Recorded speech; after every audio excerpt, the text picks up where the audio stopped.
Assalamualaikum warahmatullahi wabarakatuh. Alhamdulillahillazi hadana lihaza wa ma kunna linahtadiya laula an hadanallah.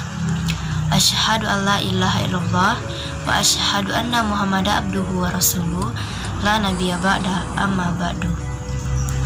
Puji syukur kita ucapkan atas kehadirat Allah Subhanahu wa taala yang mana berkat rahmat dan hidayahnya kita dapat berpuasa pada Ramadan kali ini.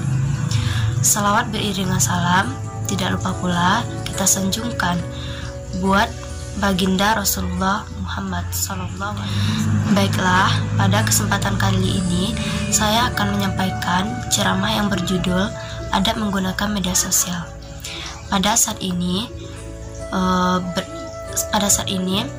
berinteraksi dengan teman, saudara, atau kerabat bisa melalui mempermudah kita untuk berkomunikasi dengan teman atau kerabat kita yang jauh lokasinya dari tempat tinggal kita.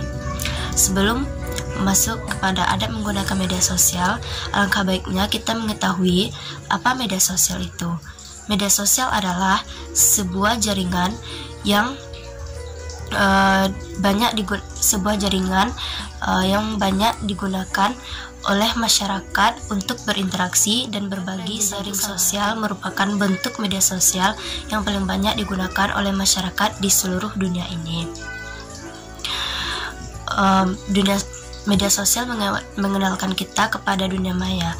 Dunia maya adalah tempat di mana masyarakat bisa berpartisipasi dengan memberikan kontribusi dan jawaban secara terbuka. Selanjutnya, adab menggunakan media sosial. Pertama, adab menggunakan media sosial telah memperbolehkan media sosial dengan mengetahui batasan dan etika dalam penggunaannya. Batasan dan etika dalam penggunaan media sosial bertujuan agar media sosial berdampak baik bagi penggunanya.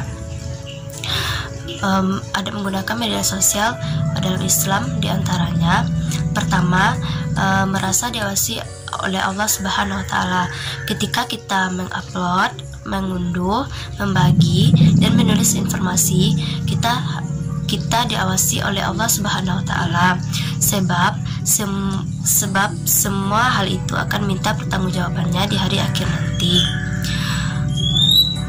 Allah berfirman dalam Quran surah Al-Isra ayat 36 yang artinya, dan janganlah kamu mengikuti apa yang tidak kamu ketahui tentangnya. Sesungguhnya perbuatan, penglihatan dan hati akan minta pertanggungjawabannya. Yang kedua, menyebarkan hal yang bermanfaat dan mempunyai tujuan amar ma'ruf nahi mungkar. Yang ketiga, mencek kebenaran informasi sebelum menyebarkannya. Yang keempat, tidak menebar fitnah, kebencian, berita palsu dan perkataan buruk yang disebut kaul zur. Allah berfirman dalam Quran surah Al-An'am ayat 112 yang artinya, dan demikianlah kami jadikan tiap-tiap nabi itu musuh, yaitu setan-setan dari jenis manusia dan jenis jin.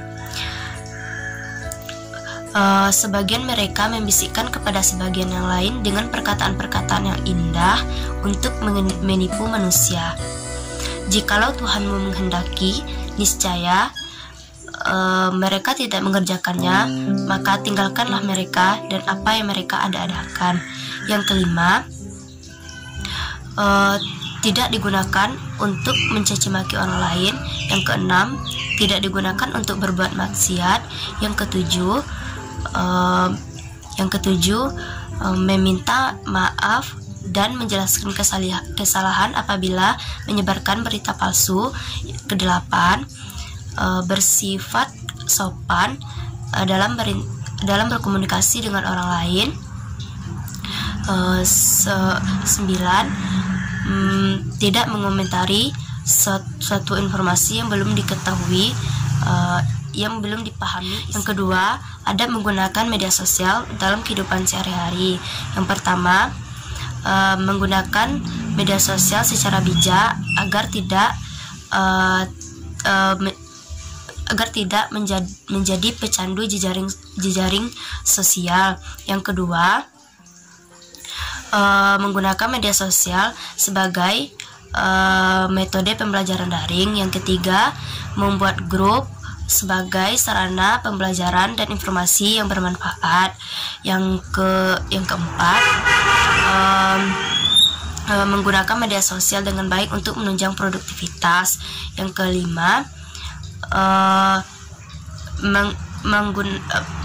menyalurkan kegemaran untuk perkembangan diri. Yang selanjutnya, menggunakan etika saat berinteraksi dengan orang lain.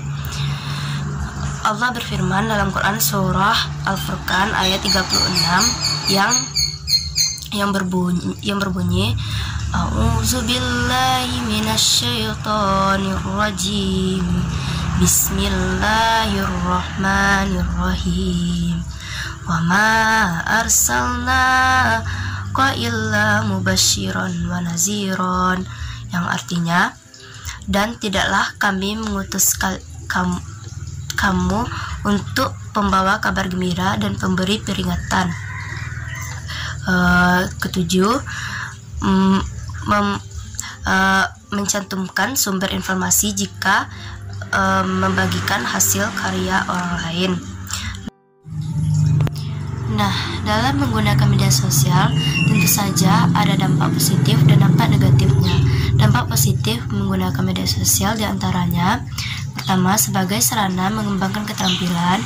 Kedua, media mencari dan bertukar data. Yang ketiga, memperluas jaringan pertemanan. Yang keempat, kemudahan mencari informasi dari berbagai bidang. Yang kelima, sebagai sarana promosi atau iklan yang bisa menambah pengetahuan. Yang keenam, menghimpun keluarga dalam suatu grup agar dapat berkomunikasi. Negatif menggunakan media sosial diantaranya, yang pertama, sulit bersosialisasi dengan lingkungan sekitar. Yang kedua, mengakibatkan kecanduan. Yang ketiga, kurangnya simpati terhadap keluarga. Yang keempat, munculnya kejahatan di dunia maya. Yang kelima, menyibukkan diri dengan situs sosial dibandingkan dengan lingkungan sekitar. Yang keenam, timbulnya rasa sakit. Demikianlah tausiah yang dapat disampaikan. Saya Deca Maulani. Apabila ada kesalahan dan kekurangan, saya mohon maaf yang sebesar-besarnya. Saya akhiri dengan wabillahi taufik wal hidayah. Wassalamualaikum warahmatullahi wabarakatuh.